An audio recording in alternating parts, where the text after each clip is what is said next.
Welcome back, everyone. I am so excited for today's interview. We are talking USA Today bestseller, New York Times bestseller, and Wall Street Journal bestseller. I don't even know what's happening right now. We have had over 2 million book spreads. We are talking to the one and only Tricia O'Malley. How are you today? I'm good. I'm so happy to be here. This is going to be so much fun. It is. I'm so excited to have you here today because, and look at your tan. Your tan is so beautiful. I'm looking so pale and I'm just so jealous right now. But one of the first questions I want to ask you straight away is you live a Caribbean life. So I want to know what it even entails. What is that like? I'm actually surprised I have any color because I've been in my office for the last 3.5 weeks straight finishing a book before I leave on vacation we're going on. So I'm surprised I have any color. Caribbean life is, I would say, the number one thing about living on an island that people don't expect is that it is very inconvenient. So you have to get used to living with inconvenience. And once you're comfortable with that, then I suggest if you're comfortable with being inconvenienced regularly, then I suggest consider moving to an island. If that's outside your comfort zone, then definitely not for you. But it's just everything from, there's no Amazon Prime deliveries. You wait weeks for shipments to come in. If people mail you stuff, I think I just got my birthday cards from 1.5 years ago. They showed up. You go to the grocery store, not with a recipe in hand, but you go to the grocery store and the grocery store will tell you what you're going to make for dinner. So it's it's just a different lifestyle, but it's so wonderful on the other side too, because it sort of removes that outside need to always be going to the store or consumerism and that kind of thing. And instead you sort of focus more on, okay, what kind of activities can I do today? Can I be scuba diving? Can I swim? Can I go kiteboarding or going for a hike? And things definitely slow down a little bit. And then you also learn that maybe not everything works out the way you expect it to right away, but everything does work out. So when you're dealing with any of the government officials or any permits or any legal paperwork, it may take months, but it all works out. So you just kind of learn to not get so stressed about things. Yeah. And one thing that I found absolutely amazing about you, amongst many things, is you love scuba diving. And I actually read one of your books, One Tequila, which is the start of a series, and I loved it.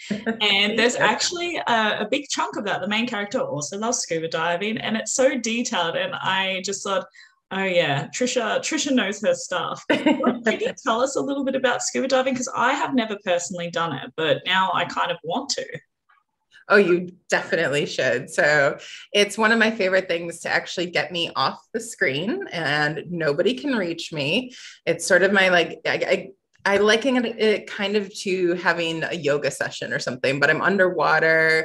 I'm looking at beautiful sea life. It's so calm. And again, nobody can call you, text you, reach you. And so it's just this kind of oasis away from sort of our busy daily lives and where you're always, your phone is constantly binging with a new email or you're on your deadlines and everything. But I fell in love with scuba diving about 20 years ago. And I, for a long time, did not dive.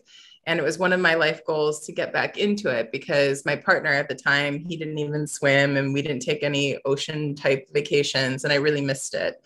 And when I started writing the tequila, my Althea Rose series, so One Tequila, I decided I want to put my character in a location that I can expense for research, but also so I can start getting back into diving. So I kind of wove that in to my life. And now I live somewhere where I can dive every day, which was part of my life plan. So a while ago, I had read somewhere in one of the author forums and it said, what are you doing this for? Why are you writing? And the big thing for me wasn't just for money.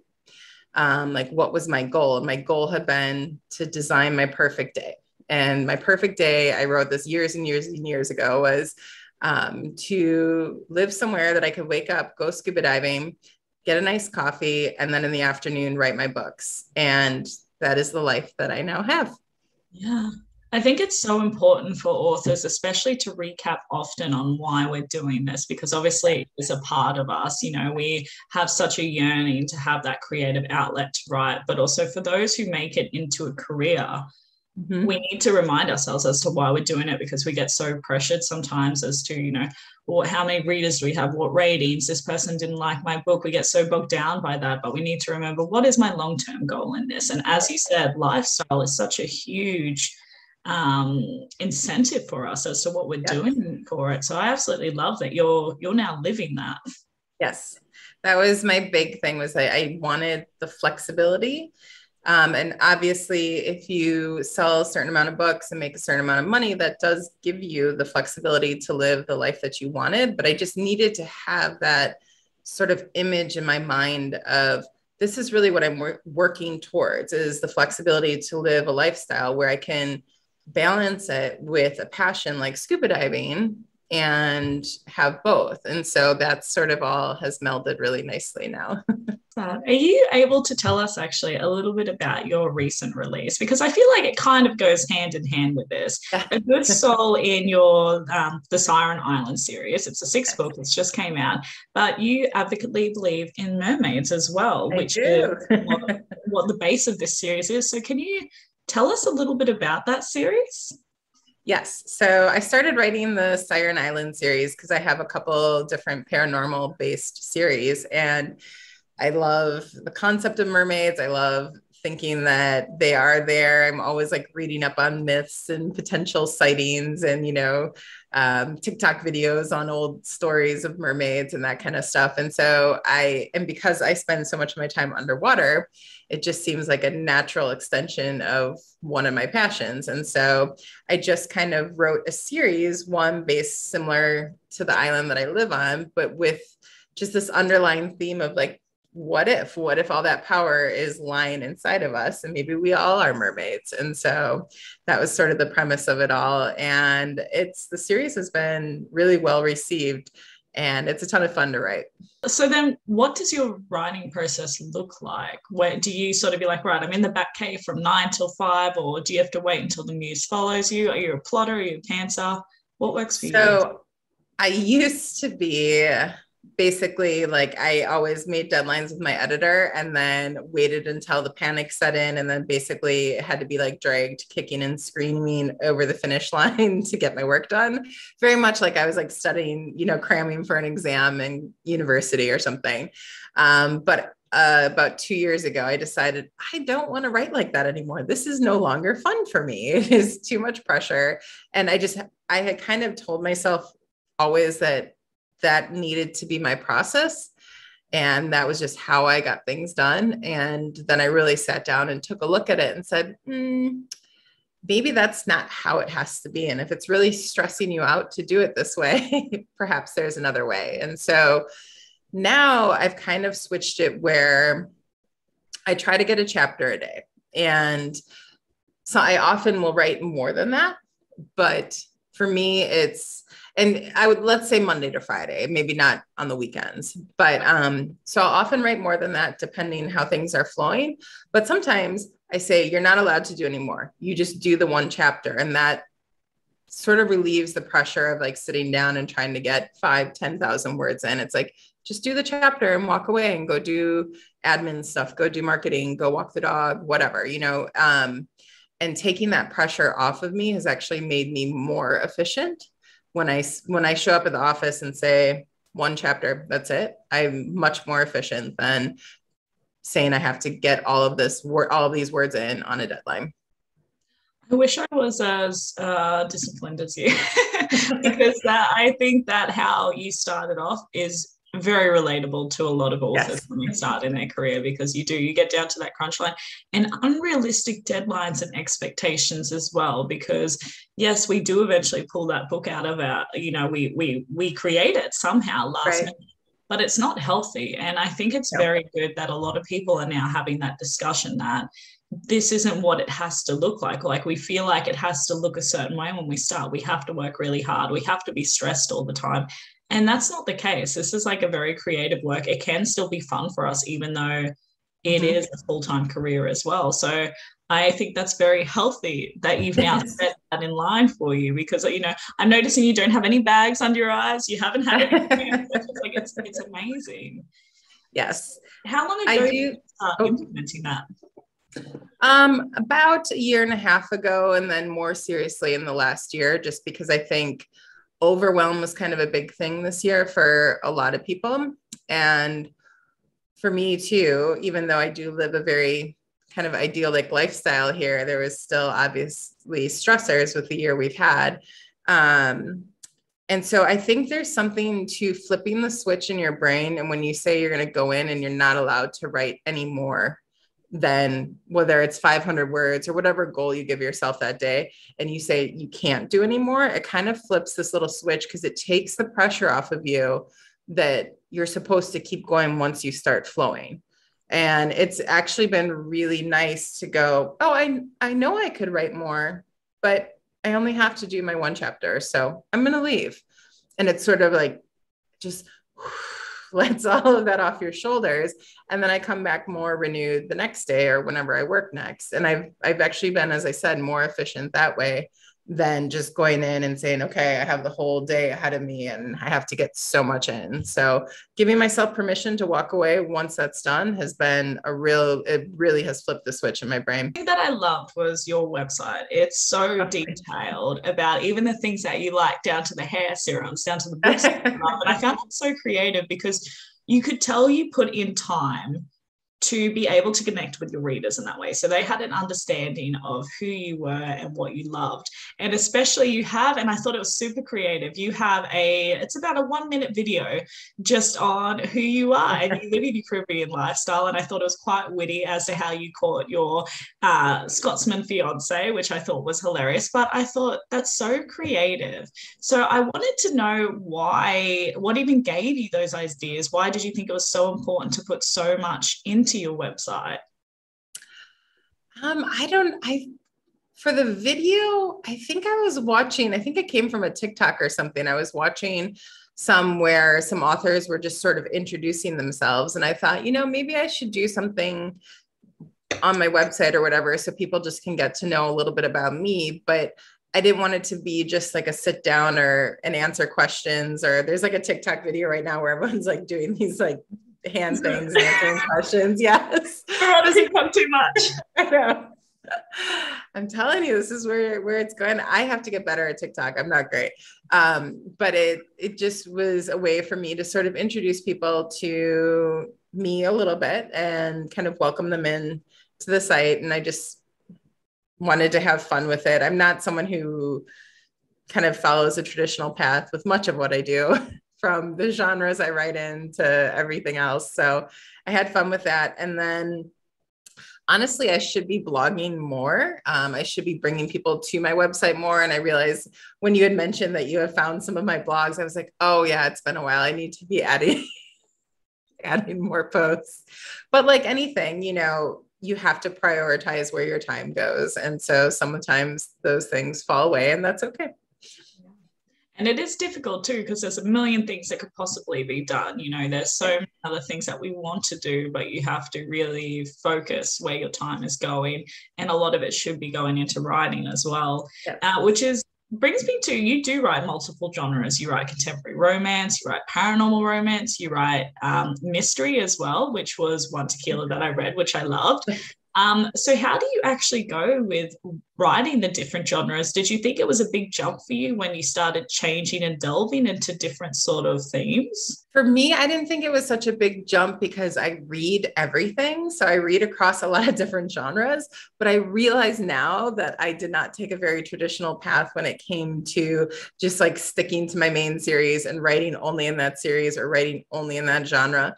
And I didn't change my name between genres. Usually people would do a cozy name, a cozy author pen name and a paranormal pen name. And I did it all under one name. It was easier for me, but I didn't think too much about it from a marketing standpoint.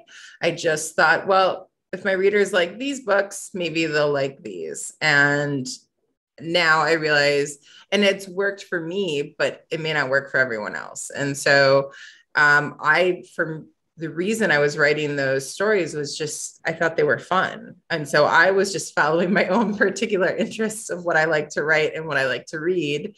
And there wasn't too much more thought about that other than I just want to have fun with this. And that's sort of where it went.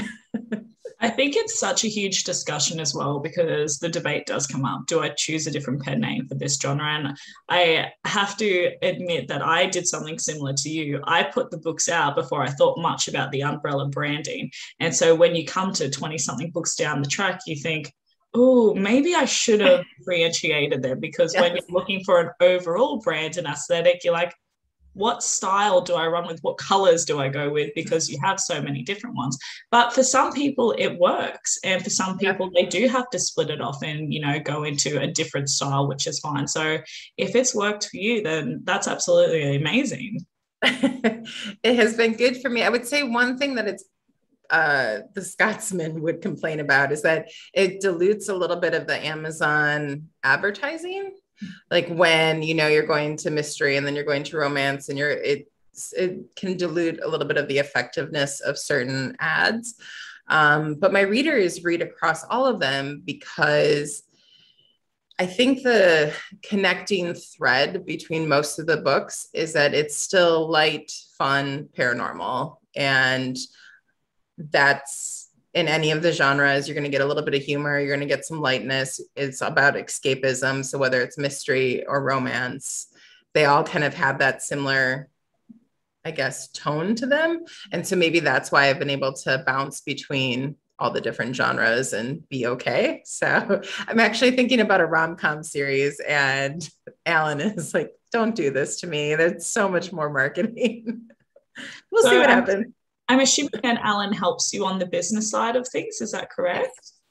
Yes. So Alan is my fiance. We affectionately refer to him as the Scotsman because he is from Scotland.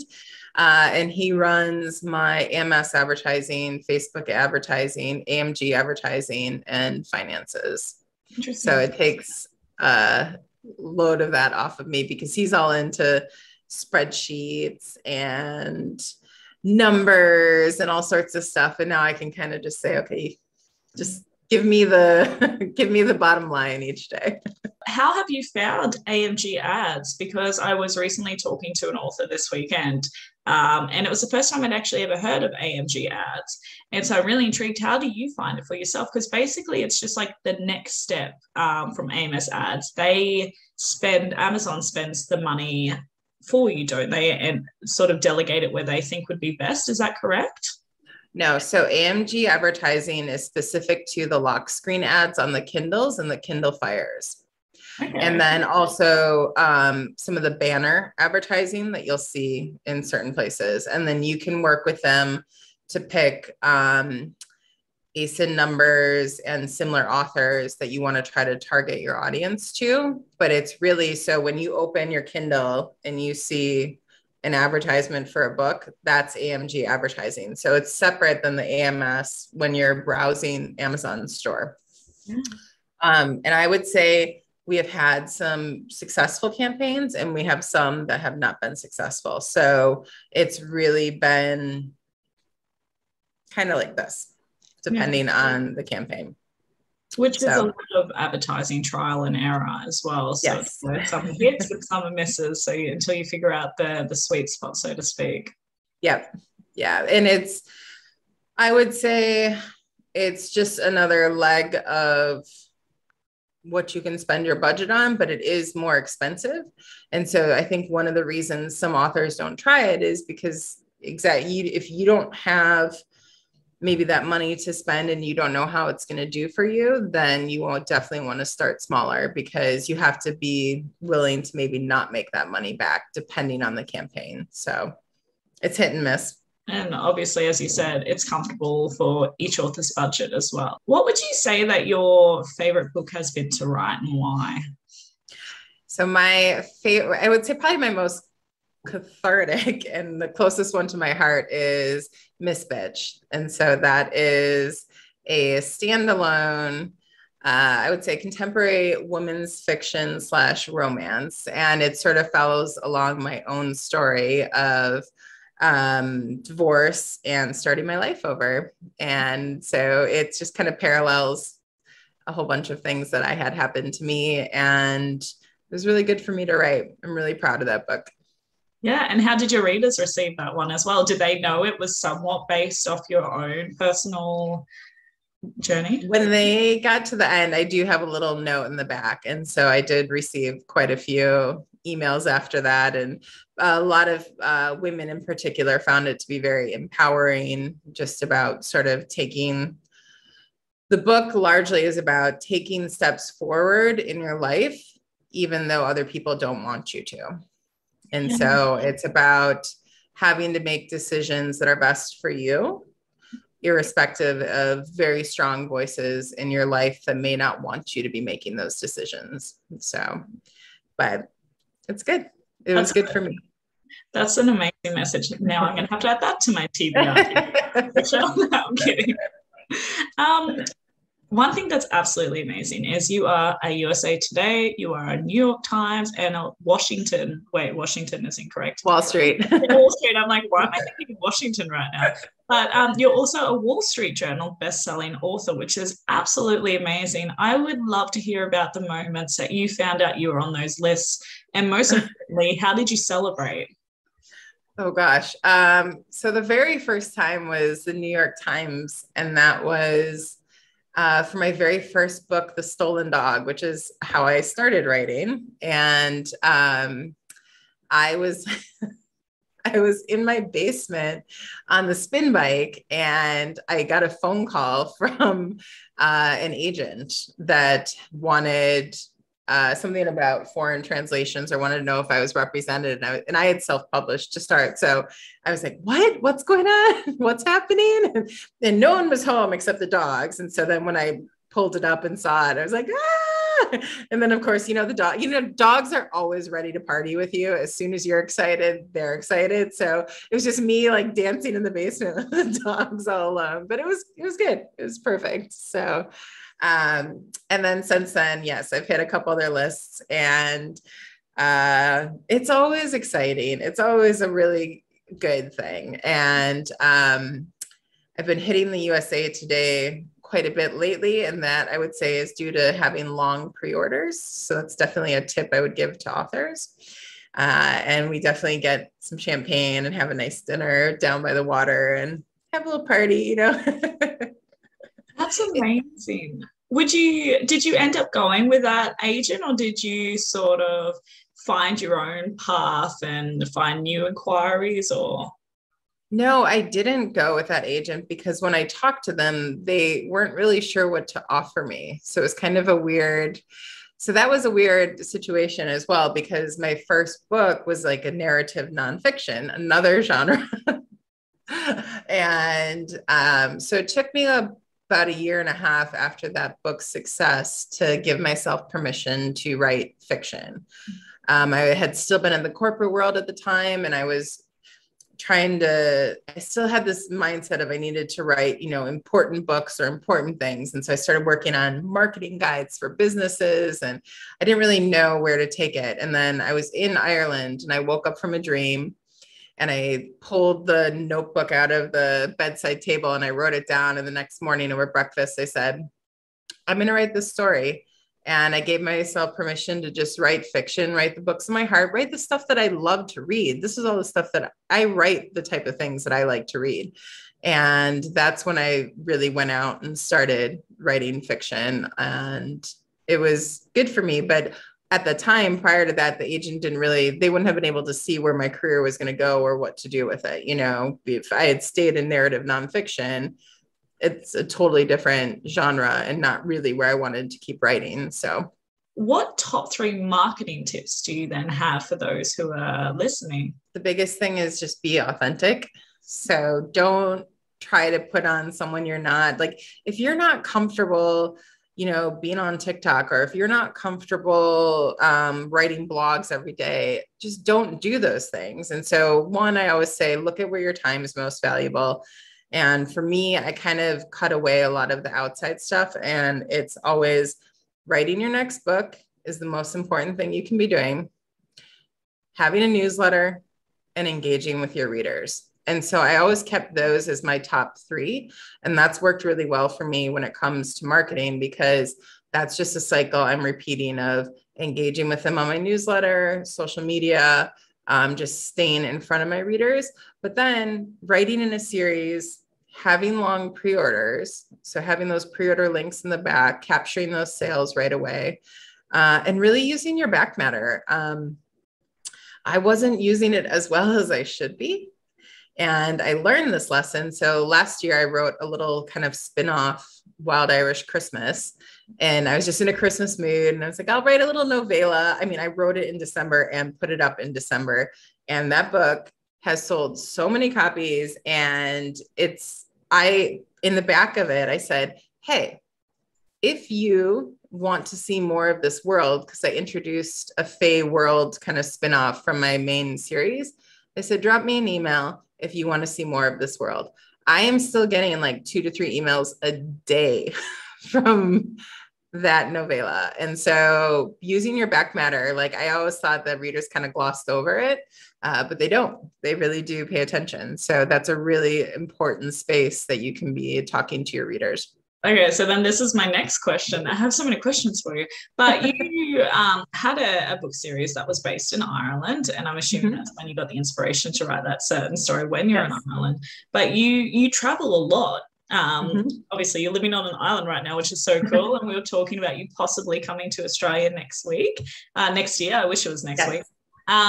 So how have you found that traveling has really inspired your writing, and where has been some of the favorite places that you've traveled to and why?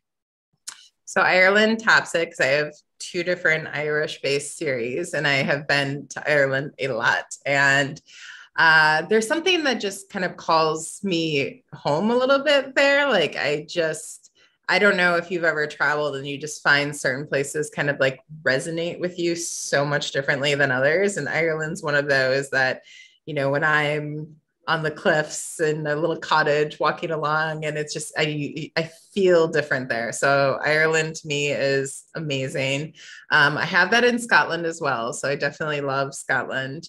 And then obviously the Caribbean. Now I'm living here. So it's funny how my vacation destinations might start to change a little bit, and I head to the mountains instead of heading to the Caribbean or to the oceans. But our next one is the Galapagos. So that's in a week and a half, and we're going to go get in with the hammerhead sharks. So that will show up in a book at some point, I am sure. Will you be recording that experience? Will you be sharing it maybe a little bit?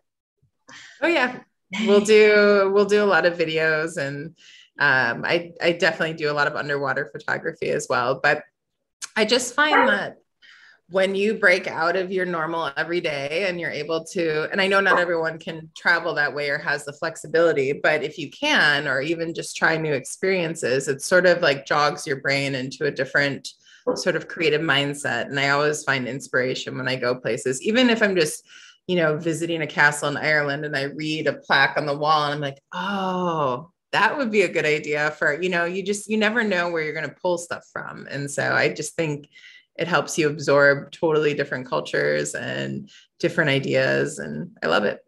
Yeah, I would completely agree with that. I am a bit of a traveler myself. So all of that I completely agree with.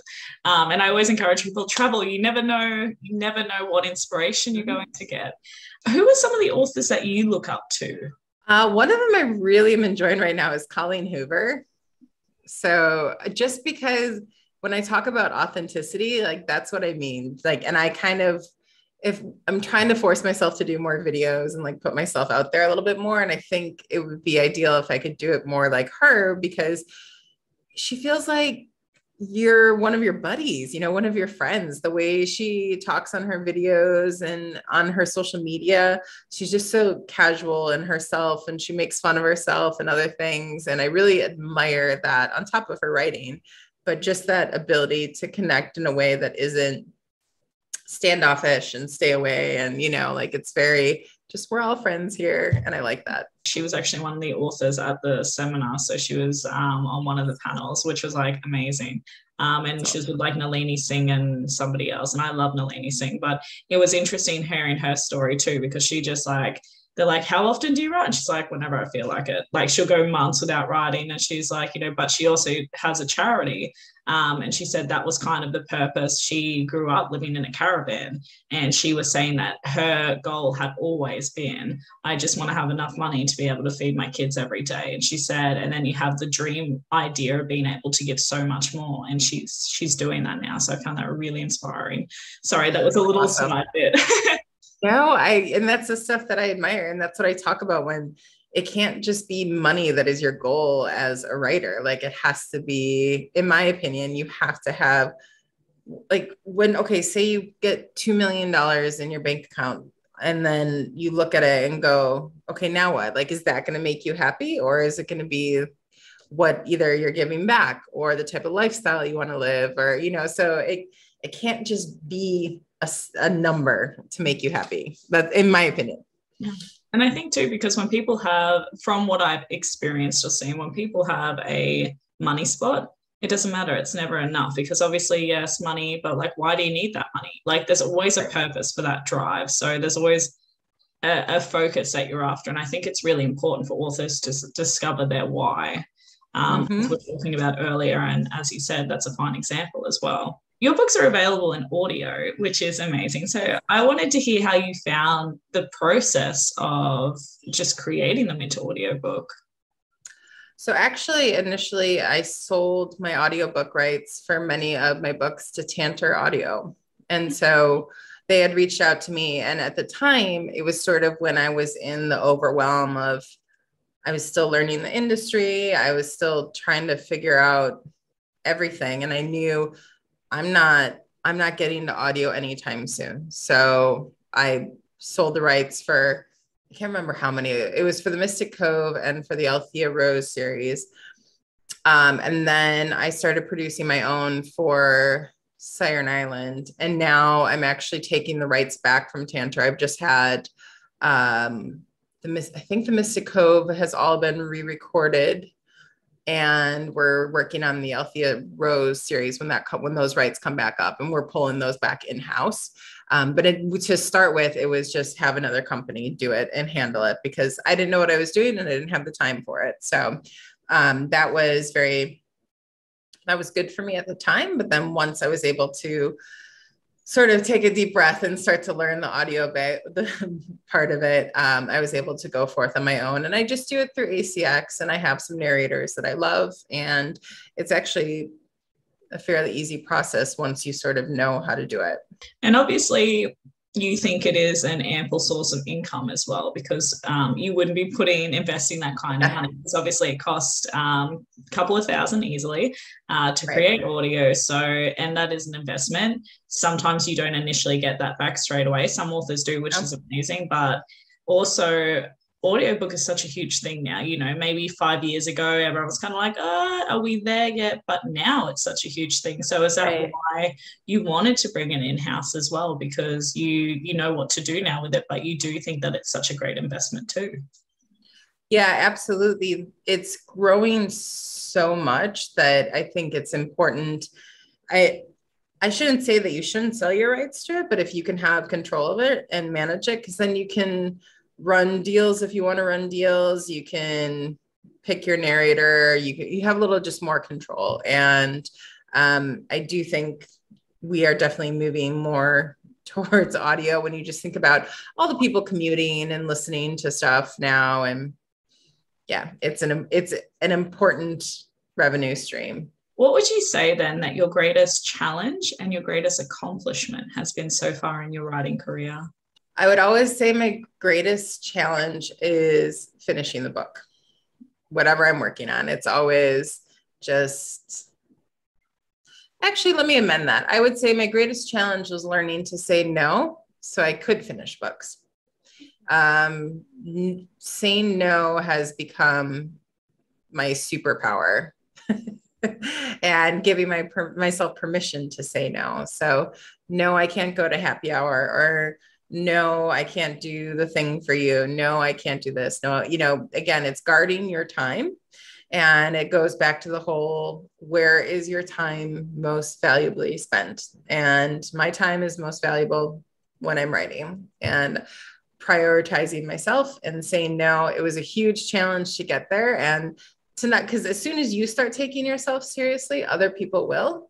But until you do that, people are going to say, can you pick up the dry cleaning? Can you watch my kids? Can you do this? Can you do that? Because you're just at home or you're at your office or whatever. And it's on you to say no. So I think that's been my biggest challenge, is learning that. And also probably my biggest accomplishment. I was going to say, I feel like we go hand in hand, because that's a very difficult lesson and skill set for a lot of people to learn in their personal life and in their career. So I'm glad you're able to sort of overcome that, because your time is precious and it's completely relatable. I think a lot of people who are listening now understand that feeling, because everyone just assumes that you're sitting at home doing nothing. And they're like, oh, but all you do is write. That's my favorite line. Oh, all you do is write. And you know what actually goes into it. And it's not just writing, and that time's still valuable. It's not meant to be offered to somebody just because you're at home. Yes. And I will tell you, there are some days where I say, no, I can't come to the party, or I can't do the thing. And I go to my office and I can't write, or it's not in, maybe I'm just not focusing, but I'm still like, I don't care. I'm here. It's fine. They don't need to know that I'm not writing right now. They just need to know that, like, I said no, and that I guarded my time. And maybe I just needed that time to decompress for whatever it is. Sometimes I'm not always writing, but that's okay. I want to say sometimes we can say, oh, I'm writing today, I can't come to that, just to have a PJ day. But I feel like writing and PJ day are usually the same day anyway. So. 100%. I am like in tank top, bra off, comfy pants. Let's get to work. I'm the same. Sometimes I don't even crawl out of bed. Like, I'm just like, all right, here we go. But I'll get up for coffee, obviously. Or of course, coffee. Yeah, of course. I love it. I want to know, because you're so interactive with your readers, what would you say your most memorable reader interaction moment has been so far? Oh gosh, I was trying to think about that. And I would say, I think what's most memorable to me is that I actually have this sort of fan group. I would say maybe like super fans now, that we've become pen pals. And so I have about like 20 readers that I'm actively in touch with. We share things about our lives. We send each other little gifts and things like that. And I don't even know these people, but they go to bat for me. And then, if they're injured or have surgery, I send them a little something. And I just find it so rewarding, and just, I don't know, like that. The fact that I have formed these friendships with people I don't even know, I feel like it's like that old school pen pal where you send letters to each other overseas for 30 years and never really meet, or maybe meet later. But that's been really rewarding. So this is my favorite question to ask. What is the goal that you're chasing? What is the dream that you're trying to achieve? I've achieved a lot of what I have set out. So my goal had been, my perfect day. And I'm able to have that now, which is amazing. I would say my next goal would be, I think the airport bookstore would be so cool to see, like, as you're traveling through and go, that's my book. And I know they're so small and it's so limited what can get in there. And I think it's mainly trad pubs that get in there anyway, but just, you never know. Yeah. Someday, maybe. Well, I mean, you frequent the airports more than enough, so I'll just start putting my books in there. Get the photo. Yay! I love it though, because we know this quotes because we've done it, so we're like, look at it. Yeah, totally. I have a segment called Speed Dating with an Author. So you and I are going to go on a very romantic date. I've lit a candle. I've created it. I'm very with my coffee. Love it.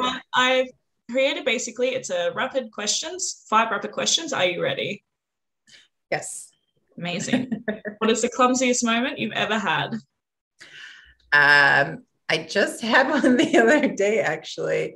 I converted my treadmill into a desk that I can use as well. And not very well, mind you, but it works. So like I took a board and put sponges underneath, and then I bungee corded it. And then I have like a thing with my keyboard, and then I have a laptop stand. And it just so like if I need to switch between, I can do some walking and be on it. And I had like a bigger cup than this, like a massive thing of coffee. And I grabbed it, and I was on the Clubhouse app listening to the podcast. I don't know if you know Clubhouse, but like I was on the chat and I was about to speak as I grabbed it, knocked the entire thing over everywhere. My computer, my keyboard, the treadmill, my white curtains right next to it, to me everywhere. So I caught myself before I fell as well, though. So that was a good thing. But that was my most recent, very clumsy moment. How is is your laptop still working? It's okay. My keyboard's a little touchy, and the treadmill, it's working, but I had to like run it for a while and then keep mopping as it was going through, because it would come up again and then be wet and come up again. My goodness. How do you find though the treadmill riding? Because I see people have alternatively been doing that, because obviously we're hunched over a desk traditionally. But I feel like I'm just so unco that I wouldn't be able to. So what I really like about it, I don't do it all the time. So I kind of have been doing it. What I'm doing is like answering emails, or if I need to do some research and that kind of stuff. But what I prefer with a treadmill over a standing desk is that you don't lock into your legs and then your back hurts. So that's what I find with standing desks, because you are in one position and then you lock into your legs, and then after a while your lower back starts to hurt. Whereas when you're walking very slowly on a treadmill, you don't lock in and you don't get as sore. And so I really like that. And it's a nice way to kind of break up what you're doing. And so if I know that I have like some research to be doing, or if I'm going through emails, or even just scrolling social media, I move from my desk and I go there. Yeah, I might have to give it a go. What are the 3 words that would best describe you? I think I wrote these down. So I put direct, which some people can misconstrue, I would say, as bitchy, but I would say direct. Funny and empathetic. So I'm very, I definitely feel for people. So I take on people's pain quite often, and I need to. Which is probably why it was so good for you to learn how to say no as well. Yes. Without guilt. No, without guilt is a huge thing. What is a song that would best describe you? I would say Beastie Boys, Fight for Your Right to Party. And just because I've had to push back against a lot of voices in my life telling me to do things a certain way. And every time I've listened to everyone else's voices, things don't turn out well. And every time I listen to myself, things turn out well. So the whole fight for my right. So that was one of my favorites growing up. What is your life motto then? I think it used to be a little bit be relentless, but I would say more now it's stay flexible. Yeah. So stay flexible. Flexibility, I think, is everything, because it sort of equates to freedom of day, freedom of choices, being flexible about things are going to change. Amazon's going to change their rules. Publishing industry is going to change. And if you're so rigidly, it has to be this way, or the book has to be this way, or your story has to be this way, or your brand has to be this way, sometimes it's too rigid and it breaks. So I'm on the kind of stay flexible train and see where it goes. What is a unique talent or skill set that you have that not a lot of people know about? I have become a very good underwater photographer, particularly when it comes to finding something called nudibranchs. So they are basically really fancy underwater sea slugs, and they're only about this big, very, very tiny. And I actually just discovered I photographed one recently that hasn't been seen anywhere in the Caribbean in decades. And I'm going to be published with 7 of my photos of rare nudibranchs in an upcoming Reef ID book because nobody's seen them and I've been able to find them. So I will be published in another genre, I guess. That is so cool. You actually do mention some photography underwater, so with scuba diving in your One Tequila as well. Mm-hmm. Because there was something I needed to Google, actually. There was I want to say a creature that you're like, and I saw these, and I was like, what is that?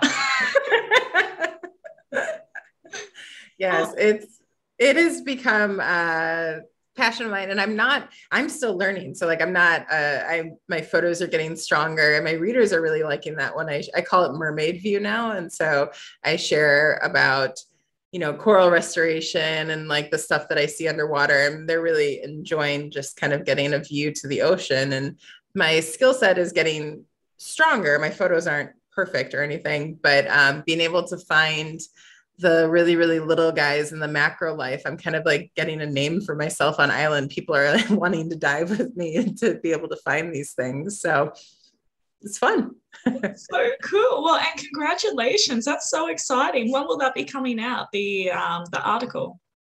So it's a book. It's a Reef ID book. So it's basically if a diver is gonna, go for a dive and they come up and they're like, what was that thing that I saw? They open the book and they page through the photos, and then they find the description and they learn, like, is it very rare? Is it common? And so some of my photographs will be published with the description. So I'll be published in another book. That's why I was saying another very random genre, but here we go. That is so cool. Congratulations. Thank you. I have had so much fun. Thank you so much for coming on. Of course, this has been fun. It flew by. I can't believe it's been an hour. I know. I'm just like, oh my. But, where do we find you? What's coming out? What do we need to know? So this year, let's see what's coming out next. I have the next up in my bestselling Mystic Cove series is coming out in 2022. I will be surprising readers with a new series that I haven't announced yet, but I think people are going to be really excited about it. So I'm hoping to surprise everyone with that in December.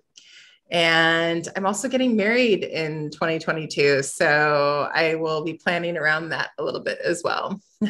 And I can be found at TriciaO'Malley.com and Facebook, Tricia O'Malley author. Same with Instagram, I believe is the same handle. And TikTok, I'm working on. So have a look, but much like anything in my life, my videos are all over the place. Is the new series that you're bringing out, is that the rom-com? No. So that one I've put that aside for a moment. I've outlined 4 books in that. I'm just gonna let that sit. No, this is a spin-off from another one of my series that I think my readers are going to be excited about. Yeah. And we're just going to leave that little teaser there. Yeah, we're just going to leave that there. And exciting news as well. You are coming to Australia for Rare. Is that correct? I am. I'm so excited. So I believe it is April 2023. We will be in Australia signing books. So it'll be in Melbourne. And come on down if you are a romance reader. There'll be a ton of authors there, and I think it'll be a really fun event. Yeah, well, I'm definitely going to make sure that I am going. Yes. So awesome. It'll be great to finally meet in person. I'm so excited. Yeah, I am too. Yay. And I haven't said it yet, but congratulations on the wedding. Oh, thank you. It's been delayed a couple of years. So we're excited that it will be going on. Yeah. Is it going to be like a Caribbean wedding, or are we allowed to? Yes, we're getting married in Scotland, actually, at a cool old country estate in the woods by the water. And it's got a little like ferry walkway through the woods. And we're getting married on the summer solstice. So bringing some of my kind of, Celtic fae stuff that I love. And yeah, it's going to be fun. Oh, I'm so excited. Oh, I know. I can't wait to see the photos. Is it like mid-year, end of the year? Where are you looking? So it's in June on the summer solstice. So June for us, I know that's flipped for you guys. So that's June 21st. So Well, congratulations again. I'm sure myself and all your readers and everyone who's about to become your new reader after watching this is very excited and going to watch out for the photos. I know. I'm definitely, I kind of had to put it aside because COVID had postponed it. And now we're just starting to get back into planning we're going to the Galapagos in a week and a half, which is meant to be our honeymoon. So we're doing the honeymoon first, but that's because we had to, again, that got replanned 4 times. And now we were afraid we were going to lose the money on the dive boat. So honeymoon first, and then we'll do the wedding after. I love it. Oh my goodness, that's so exciting. Well, yeah. I am going to love you and leave you on that amazing note. So thank you again so much for coming on. And who knows, maybe next year I might be able to get you on again and watch your space. Yeah, that'd be awesome. Amazing. All right, well, I'll talk to you later, Tricia. Bye. Bye.